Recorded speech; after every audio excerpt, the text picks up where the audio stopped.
desde el día de ayer comenzó a circular de muchas maneras en varias plataformas, particularmente en las redes sociales, un reporte muy interesante que hace México Evalúa, precisamente a propósito del primer año de la administración del presidente Andrés Manuel López Obrador. Se ha opinado mucho al respecto de lo que pasó en el discurso del presidente, de los datos que dio el presidente el domingo pasado allá en el Zócalo. Por supuesto, de la primera mañanera, la del día de ayer, estos datos que dan, y se ha opinado mucho al respecto entre los especialistas. Uno de ellos, Edna Jaime, la titular de México Evalúa, a quien siempre es muy interesante escuchar, porque ella suele tener otros datos. Edna Jaime, bienvenida. ¿Cómo estás, Mónica? Muchísimas gracias. Gracias. Sí, decirte que México Evalúa se fundó hace 10 años con el propósito de que los mexicanos tuviéramos información veraz, sobre todo, a lo largo del tiempo, para poder ir midiendo la evolución del país. Entonces, siempre nuestros estudios están basados en lo que se dice datos duros, que no es más que la mayoría fuentes oficiales, INEGI, pero datos muy corroborados. Sí, sobre todo porque, ¿sabes qué? Es muy importante cuando uno habla de transparencia y cuando uno habla de datos duros y cuando uno habla de la realidad que eventualmente como ciudadano te va a impactar en cualquiera de las trincheras, la económica, la de seguridad, hasta la moral. La realidad es que uno debe de decir sí lo que ha conseguido, pero también debe de transparentar lo que no ha hecho y lo que no ha conseguido y lo que se ve difícil de conseguir. Yo creo que uno de los logros más importantes de nuestra democracia fue haber construido una institución de estadística, el INEGI, que es muy confiable, que tiene parámetros técnicos muy rigurosos para hacer su trabajo y que es independiente. Entonces, estos son los baluartes de nuestro entramado institucional que debemos de cuidar, porque es a través de la información que produce que podemos saber si estamos bien o estamos mal. Si en algún momento se decide meterle mano al INEGI y debilitar al INEGI, nos quedaríamos sin un referente para conocer cómo vamos. Ya tenemos un antecedente de probabilidad, ¿no? O sea, de entrada se disminuyó el presupuesto del INEGI para poder hacer cierto tipo de mediciones que van sobre el ejercicio de la transparencia. Sí. Pero esa es otra discusión. Pero muy importante, porque para poder hacer una evaluación necesitamos datos confiables y los mexicanos necesitamos saber que tenemos algunas referencias que son clave en el juicio que hagamos del desempeño gubernamental. Así es. Ahora, vámonos directamente a este informe que ayer circula en redes sociales, que tiene datos buenísimos y tiene datos muy demoledores. Así es. Mira, yo lo que se llama el estudio, lo pueden conseguir en la página de México Evalúa, mexicoevalúa.org, se llama Un diagnóstico inaugural. Lo que tenemos en este trabajo es pues un análisis, una evaluación del primer año del gobierno en los temas en que México Evalúa trabaja. Sí. No estamos improvisando, tenemos muchos años trabajando estos temas. Lo primero que es notable es decir que el presidente sí ha cumplido con todo lo que prometió en campaña. La pregunta es si eso es bueno o malo para los mexicanos. Y me parece que la idea, el argumento central del estudio es: el presidente tiene grandes objetivos, aspiraciones a las que todos los mexicanos apoyamos. Sí, porque estamos sujetos a ellas. Pero los instrumentos no son los idóneos. En las diversas temáticas que estudiamos es como la conclusión. El presidente tiene un objetivo que es deseable, pero no necesariamente lo que elige como instrumento de política pública es el correcto. Es el correcto. A ver, para empezar con el tema del crecimiento económico, pues sabemos que este año el crecimiento es cero.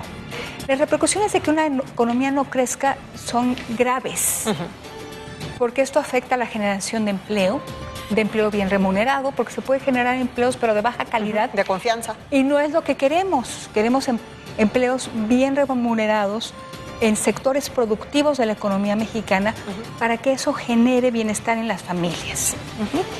Y pues crecimiento lamentable.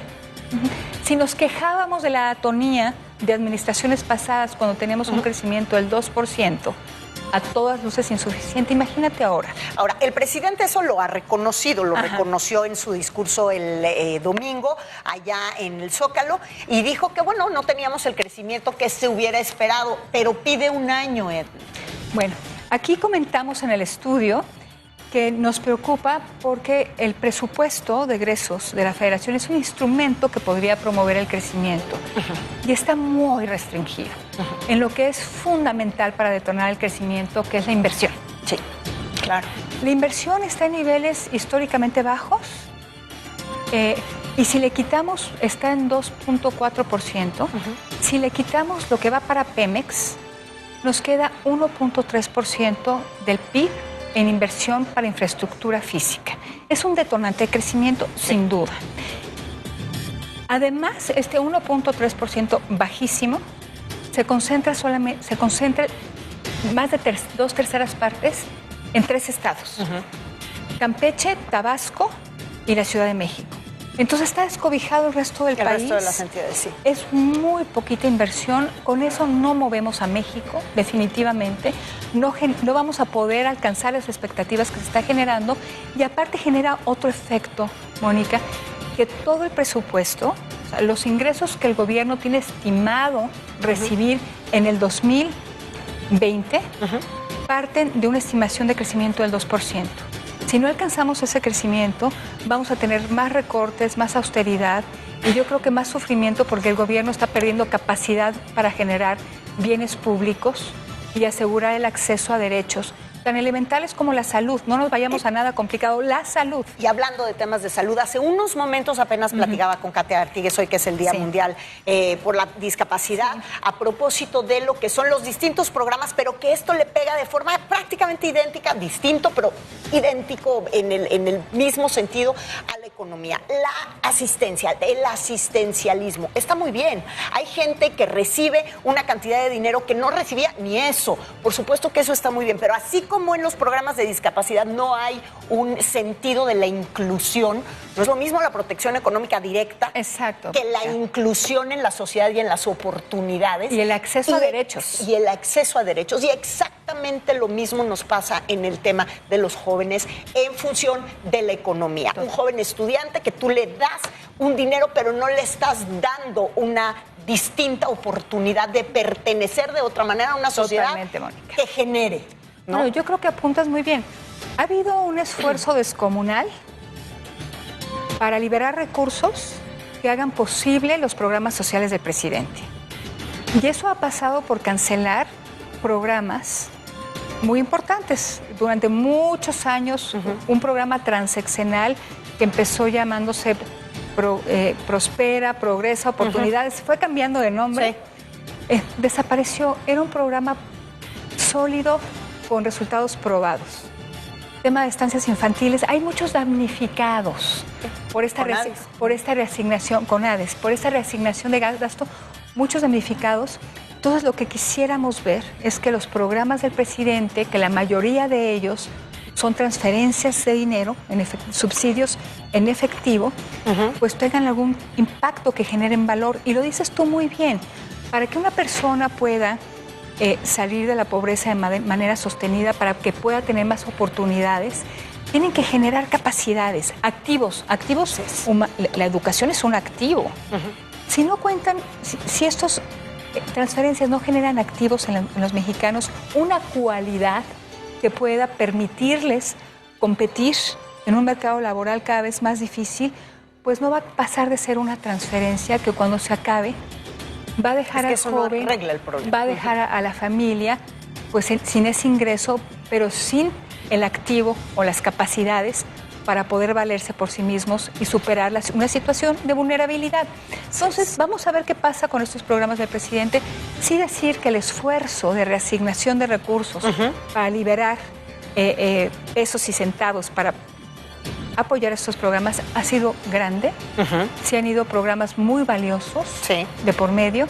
Entonces, lo que esperaríamos es que generen valor para la sociedad mexicana y generen algún tipo de activo o de capacidades. Sí, una reflexión sobre la estrategia propiamente. Entonces, ¿no? Pues ese es otro tema muy relevante, Mónica, y estaremos viendo el próximo año ya con más detalle cómo operan estos programas. decirte que es muy importante que la economía crezca, es muy importante que se generen empleos. No hay proyecto de justicia social que no pase por estas dos condiciones. Pues un diagnóstico inaugural, recuérdame dónde lo podemos checar de en México la Evalúa. página de internet de México Evalúa, www.mexicoevalúa.org. Nos faltaron un montón de temas. Apenas empezamos. Apenas empezamos. Pero entonces dejamos pendiente una cita en Claro este que estudio. sí. Gracias, Edna, como siempre, Mónica. bienvenida. Al contrario, gracias.